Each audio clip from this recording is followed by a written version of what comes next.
दोस्तों, स्वागत है आपका हमारे चैनल हेल्दी मनुष्य हिंदी में। इस चैनल का एकमात्र उद्देश्य भारत के लोगों को स्वस्थ और सुंदर बनाना है। आज हम एक ऐसे विषय पर बात करने वाले हैं जो हम सब के लिए बहुत ज़्यादा ज़रूरी है, हमारे फेफड़े। जी हाँ, वही फेफड़े जो हमें हर पल सांस लेने में मदद करते हैं और हमें ज़िंदा रखते हैं। क्या आपने कभी सोचा है इन्हें साफ और स्वस्थ रखना कितना ज़रूरी है? आज के इस वीडियो में हम जानेंगे कुछ ऐसे व्यवहारिक और आसान तरीके जिससे आप अपने फेफड़ों को न केवल साफ रखेंगे बल्कि उन्हें पहले से ज़्यादा मजबूत और स्वस्थ भी बना सकते हैं। आज की भागदौड़ भरी ज़िंदगी में प्रदूषण, धूल, धुआं और यहाँ तक कि हमारी लाइफस्टाइल भी हमारे फेफड़ों पर बुरा असर डाल रही है।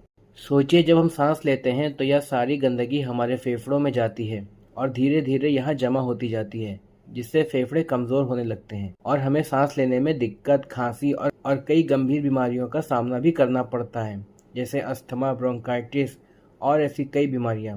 लेकिन घबराइए नहीं, हमारे पास कुछ ऐसे प्रमाणित तरीके हैं जिनसे आप अपने फेफड़ों की देखभाल कर सकते हैं। तो चलिए बिना किसी देरी के शुरू करते हैं। सबसे पहले महत्वपूर्ण है कि आप अपनी हवा की गुणवत्ता पर ध्यान दें।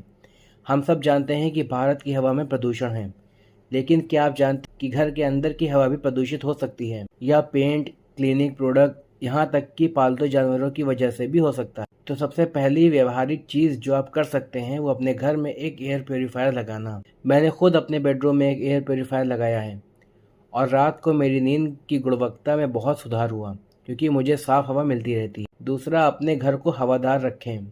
सुबह और शाम को कुछ देर के लिए खिड़कियां खोल दें ताकि ताज़ी हवा आपके घर के अंदर आ सके। और अगर आप ऐसे इलाके में रहते हैं जहां प्रदूषण ज़्यादा है तो बाहर निकलते समय मास्क का इस्तेमाल ज़रूर करें। वर्ल्ड हेल्थ ऑर्गेनाइजेशन के अनुसार वायु प्रदूषण हर साल लाखों लोगों को मौत का कारण बनाता है। मास्क का उपयोग विशेष रूप से करें। N95 मास्क हानिकारक कणों को फेफड़ों में जाने से रोकने में मदद करता है और ये गवर्नमेंट की तरफ से ऑथराइज भी। दूसरा और शायद सबसे सीधा तरीका है धूम्रपान से पूरी तरह बचें और सेकंड हैंड स्मोक से भी दूर रहें। यह कोई नई बात नहीं है, लेकिन इसकी गंभीरता को समझना बहुत ज़रूरी है। धूम्रपान फेफड़ों के लिए सबसे बड़ा दुश्मन है। यह न केवल फेफड़ों की कोशिकाओं को नुकसान पहुंचाता है बल्कि कैंसर और COPD जैसे गंभीर बीमारियों का कारण भी बनता है। अगर आपके आसपास कोई धूम्रपान कर रहा है तो विनम्रता से उनसे दूर हो जाएं या उनसे अनुरोध करें कि वो कहीं और जाकर धूम्रपान करें। अमेरिकन लंग एसोसिएशन के अनुसार सेकेंड हैंड स्मोक से फेफड़ों का कैंसर, हृदय रोग और बच्चों के अस्थमा का खतरा बढ़ता जा रहा है। सबसे व्यावहारिक बात यह है कि अगर आप धूम्रपान करते हैं तो इसे आज ही छोड़ दें। इसके लिए कई सरकारी और गैर सरकारी संगठन बने हुए हैं जो आपको धूम्रपान छुड़ाने में मदद कर सकते हैं। तीसरा तरीका है नियमित व्यायाम। व्यायाम केवल आपके दिल या मांसपेशियों के लिए नहीं बल्कि आपके फेफड़ों के लिए भी अमृत का काम करता है।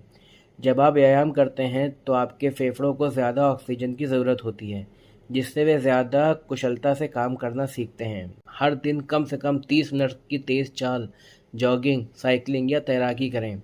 आप गहरी सांस लेने वाले व्यायाम भी कर सकते हैं, जैसे प्राणायाम या योग। सुबह उठकर 5 मिनट के लिए कपालभाति या अनुलोम विलोम का अभ्यास करें।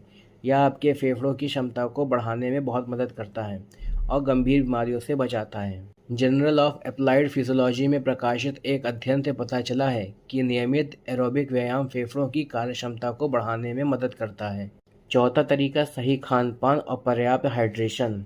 हमारा शरीर जो भी खाता पीता है वही सीधा हमारे अंगों को लगता है और फेफड़े भी इससे अछूते नहीं हैं। फेफड़ों को स्वस्थ रखने के लिए एंटीऑक्सीडेंट से भरपूर खाना खाएं।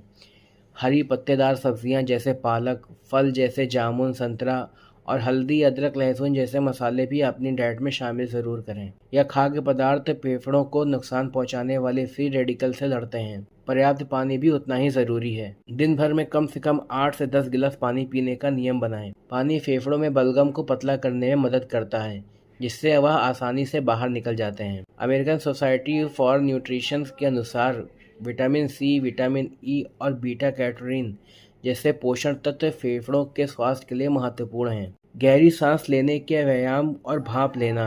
और हमारा पांचवा और अंतिम व्यवहारिक तरीका है गहरी सांस लेने के व्यायाम और भाप लेना। ये दोनों ही तरीके आपके फेफड़ों को साफ करने और उनकी क्षमता को बढ़ाने में बहुत प्रभावी हैं। गहरी सांस लेने के व्यायाम। पेट से सांस लेने का अभ्यास करें। अपने एक हाथ को पेट पर रखें, गहरी सांस लें ताकि आपके पेट ऊपर उठे। धीरे धीरे सांस बाहर छोड़ें। इसे दिन में कई बार करें। यह आपके डायफ्राम को मजबूत करता है, जो सांस लेने में मदद करने में बहुत मुख्य उपयोगी मांसपेशियां हैं और फेफड़ों के निचले हिस्सों पर ऑक्सीजन पहुंचाता है। एक बर्तन में एक गर्म पानी लें। उसमें नीलगिरी का तेल या अजवाइन का कुछ बूंदें मिला लें। अपने सिर को तौलिए से ढककर भाप लें।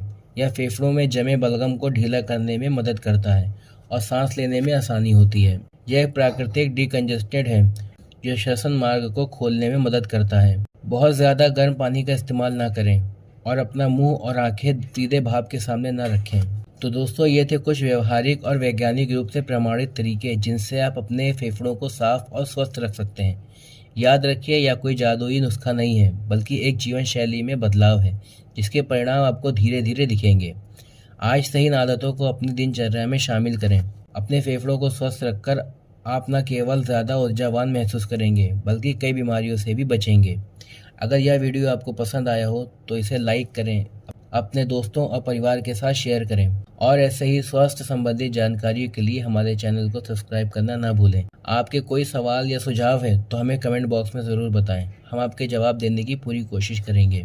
स्वस्थ रहें, सुरक्षित रहें और हमेशा मुस्कुराते रहें। मिलते हैं अगली वीडियो में। धन्यवाद।